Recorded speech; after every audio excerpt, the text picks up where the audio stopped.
I think I might get a few sexual harassment cases due to Andy glaring at the front desk girls. Morning. How you doing? It's 2 o'clock, buddy. If it feels good, you're not doing it right. Why it's important to stay humble, going through everything I have been through, is knowing that we're only one injury away from it all being over. I finally got the 2K crew on the wall. A lot of people don't know the story behind it or why I got a bunch of buff dudes on my wall. But we got Andy, Mason, T, and Adam. These are the guys I used to train with at Barbell Brigade.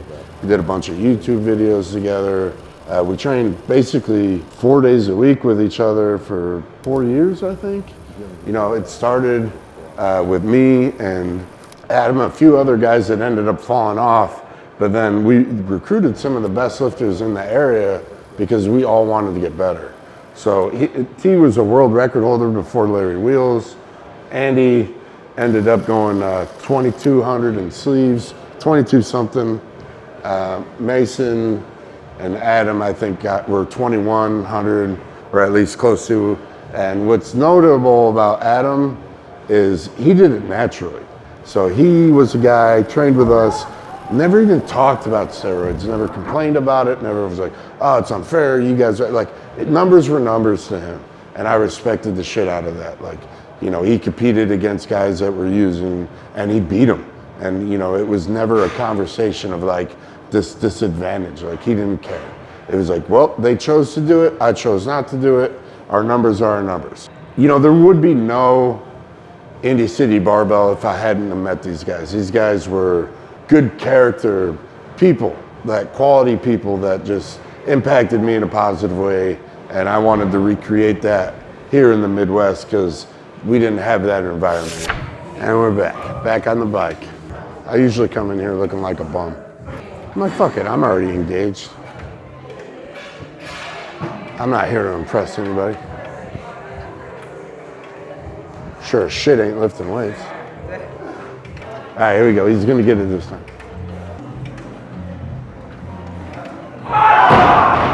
Too strong. That motherfucker threw it over his head. We got some fucking dogs. I'm gonna go in the other room. In the other room.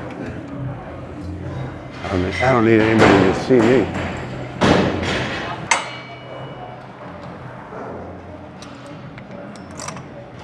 People get upset that other people get attention and they're like, why not me?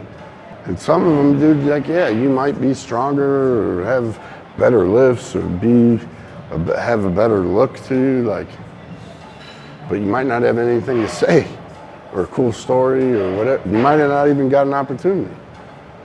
Now you turn into this fucking troll that sits around talking shit. Every time I have a doctor's visit, I get a fucking, we'd like you to take a small survey. And then like, if you hang up on them and they just keep calling you. We've been trying to contact you regarding your car's extended warranty.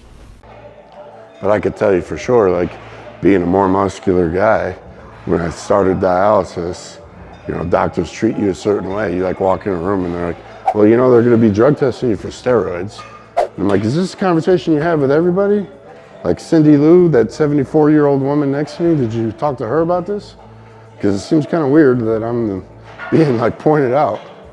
And there's people there that like were diabetics and could have avoided their situation, or were needle users for like intravenous injections of heroin and meth and all this other shit, and their situation could have been avoided. And you know, we're all in the same program. You know, I know we're being drug tested. I think it goes without saying. Like, you don't need to have a specific conversation with me. Morning, boss. Morning. How you doing today? 2 o'clock, buddy. You sleep in? A little bit. Yeah. I may have had a little bit of beers last night. Chugging beers with my friends. Absolutely, boss. I taught him everything he knows about Olympic lifting. And I know absolutely nothing about Olympic lifting. But if you have a biangular chest press at your gym, it's the best thing for shrugs. Unless you have like a wheelbarrow, like one of those car lifts, those are tight too. I think shrugs are like one of the most misunderstood exercises People try to just load it up, and you like any other muscle group, you wouldn't do like bicep curls like this, right? But for some reason, when you get to your traps, it's always squeeze the muscle, contract, release. Try to like depress the shoulder blade, get that full range. No, I want the 200s. The internet's a bunch of people trying to talk about themselves, you know? Like you'll talk about kidney failure.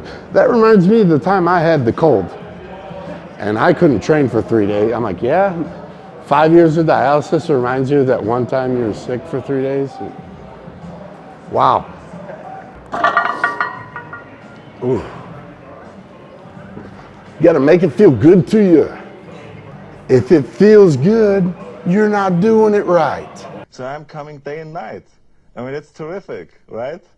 Arnold's not going anywhere. Anybody that lifts weights knows who Arnold is.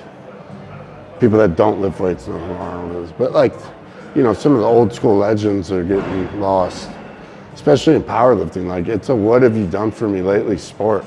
So if you're not relevant in the last 3, like people are like, oh, back when you lifted like the golden era and like this. And I'm like, dude, it was 5 years ago. But like to most powerlifters, they were like in high school back then. So 5 years ago was a long time ago. I used to watch you in high school. I'm like, Jesus Christ, I feel old. But it's also like cool, you know, that there's new people doing it. But a lot of people fucking phase out fast. That's why it's such a turnover sport. You get people that are really good for like 2 or 3 years and they're gone.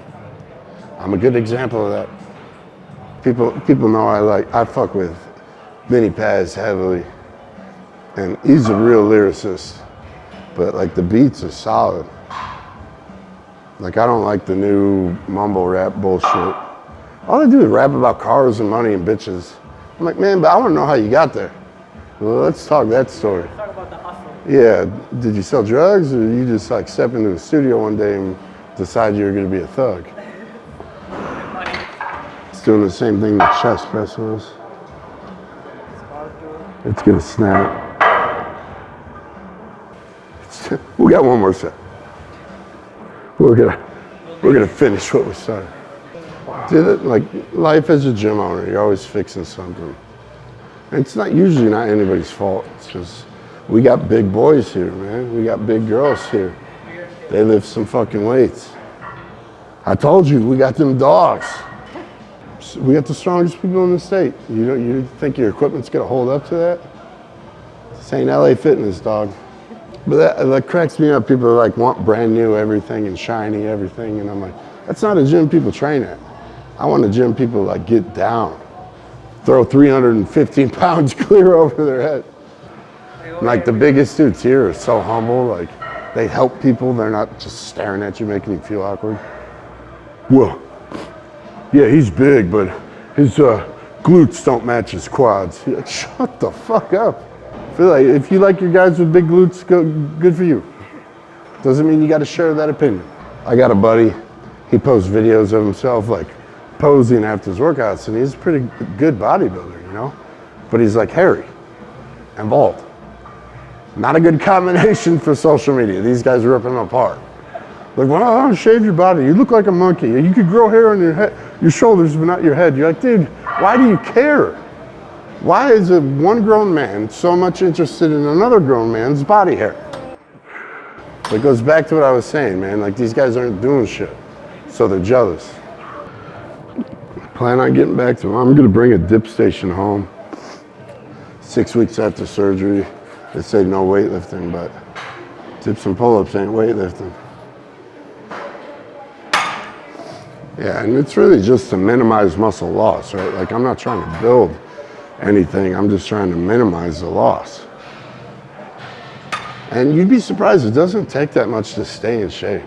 Like you just stay on a good diet and you know, you do some basic movements and just some activation work, you can maintain a good amount. Like are you gonna be walking in the gym and setting PRs? Like no, it's gonna take a long time to rebuild.